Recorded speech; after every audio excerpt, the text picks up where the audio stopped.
ಲಕ್ಷ ಹಾಲು ಉತ್ಪಾದಕರಿಂದ 81.78 ಲಕ್ಷ ಲೀಟರ್ ಹಾಲು ಸಂಗ್ರಹಣೆಯಾಗುತ್ತಿತ್ತು. ಪ್ರತಿದಿನ 9.07 ಲಕ್ಷ ಹಾಲು ಉತ್ಪಾದಕರಿಂದ ಸರಾಸರಿ 1 ಕೋಟಿ ಲೀಟರ್ ಹಾಲು ಸಂಗ್ರಹಣೆಯಾಗುತ್ತಿದೆ. ಹಾಲು ಪೂರೈಕೆದಾರರಿಗೆ ಬಾಕಿ ಇದ್ದ 609 ಕೋಟಿ ರೂಪಾಯಿ ಪ್ರೋತ್ಸಾಹಧನವನ್ನು ಒಳಗೊಂಡಂತೆ ಇದುವರೆಗೂ ಒಟ್ಟಾರೆ 4,523 ಕೋಟಿ ರೂಪಾಯಿ ಪ್ರೋತ್ಸಾಹಧನವನ್ನು ನೀಡಲಾಗಿದೆ.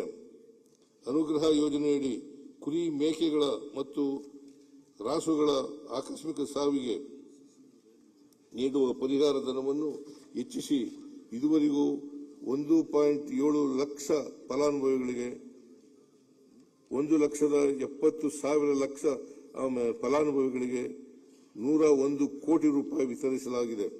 ಕರ್ನಾಟಕ ಸಾಂಪ್ರದಾಯಿಕ ಅಲೆಮಾರಿ ಕುರಿಗಾಹಿಗಳ ಅಧಿನಿಯಮ 2025 ಜಾರಿಗೆ ತರಲಾಗಿದೆ.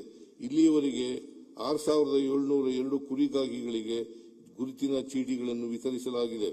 ನಮ್ಮ ಸರ್ಕಾರ ಅಸ್ತಿತ್ವಕ್ಕೆ ಬಂದ ನಂತರ 300 ಪಶುವೈದ್ಯ ಸಂಸ್ಥೆಗಳಿಗೆ ನೂತನ ಕಟ್ಟಡಗಳನ್ನು ನಿರ್ಮಿಸಲು ಕ್ರಮ ವಹಿಸಲಾಗಿದೆ. 2026-27ನೇ ಸಾಲಿನಲ್ಲಿ ನಬಾರ್ಡ್ ಸಹಯೋಗದೊಂದಿಗೆ ಹೊಸದಾಗಿ 100 ಕಟ್ಟಡಗಳನ್ನು ನಿರ್ಮಿಸಲಾಗುವುದು. ಬೆಳಗಾವಿ ಮತ್ತು ಕಲಬುರಗಿ ವಿಭಾಗಗಳಲ್ಲಿ ಕುರಿ ಮತ್ತು ಮೇಕೆ ಸಾಕಾಣಿಕೆಯನ್ನು ಪ್ರೋತ್ಸಾಹಿಸಲು Indigo protect plus complete waterproofing solution, ಲೀಕೇಜ್ಗೆ ತಡೆ. ಕುರಿ ಮೇಕೆ ಘಟಕಗಳನ್ನು ಸ್ಥಾಪಿಸುವ ಯೋಜನೆಯನ್ನು ರೂಪಿಸಲಾಗಿದೆ.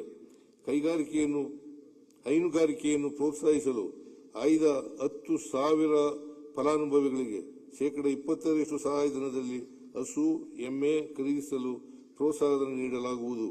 ಪ್ರಸಕ್ತ ಸಾಲಿನಲ್ಲಿ ಈ ಯೋಜನೆಗೆ ಒಟ್ಟು 40 ಕೋಟಿ ರೂಪಾಯಿ ಅನುದಾನವನ್ನು ಮೀಸಲಿರಿಸಲಾಗಿದೆ. ಜಿಲ್ಲಾ ಹಂತದಲ್ಲಿರುವ ತಜ್ಞ ಪಶುವೈದ್ಯಕೀಯ ವಿಶೇಷ ಸೇವೆ ವ್ಯವಸ್ಥೆಯನ್ನು ತಾಲೂಕು ಹಂತಕ್ಕೆ ವಿಸ್ತರಿಸಲು 20 ತಾಲೂಕುಗಳ ಪಶು ಆಸ್ಪತ್ರೆಗಳನ್ನು ಪಾಲಿಕ್ಲಿನಿಕ್ಗಳನ್ನಾಗಿ ಮೇಲ್ದರ್ಜೆಗೇರಿಸಲಾಗಿದೆ. ಪ್ರಸಕ್ತ ಸಾಲಿನಲ್ಲಿ 15 ತಾಲೂಕು ಪಶು ಆಸ್ಪತ್ರೆಗಳನ್ನು 10 ಕೋಟಿ ರು ವೆಚ್ಚದಲ್ಲಿ ಪಾಲಿಕ್ಲಿನಿಕ್ಗಳನ್ನಾಗಿ ಮೇಲ್ದರ್ಜೆಗೇರಿಸಲಾಗುವುದು. ಸ್ಥಳೀಯ ಮೇಕೆ ತಳಿಗಳ ಉನ್ನತೀಕರಣಕ್ಕಾಗಿ ಮೈಸೂರಿನಲ್ಲಿ ಬೋಯರ್ ಮೇಕೆ ತಳಿ ಸಂವರ್ಧನಾ ಕೇಂದ್ರವನ್ನು ಸ್ಥಾಪಿಸಲಾಗುವುದು. ಪಿರಿಯಾಪಟ್ಟಣ ತಾಲೂಕಿನ ಕಮಲಾಪುರದಲ್ಲಿ ಬಂಡೂರು ಕುರಿ ತಳಿ ಸಂವರ್ಧನಾ ಕೇಂದ್ರದ ಸಮಗ್ರ ಅಭಿವೃದ್ಧಿಯನ್ನು ಕೈಗೊಳ್ಳಲಾಗುವುದು. ಜಾನುವಾರುಗಳ ಸಂತಾನೋತ್ಪತ್ತಿ ಸಮಸ್ಯೆಗಳನ್ನು ನಿವಾರಿಸಲು ವರ್ಷಕ್ಕೊಂದು ಕರು ಎಂಬ ಘೋಷವಾಕ್ಯದೊಂದಿಗೆ ರಾಜ್ಯದ 1,000 ಗ್ರಾಮ ಪಂಚಾಯಿತಿಗಳಲ್ಲಿ ಫಲಧಾರೆ ಶಿಬಿರಗಳನ್ನು 5 ಕೋಟಿ ರು ವೆಚ್ಚದಲ್ಲಿ ಏರ್ಪಡಿಸಲಾಗುವುದು.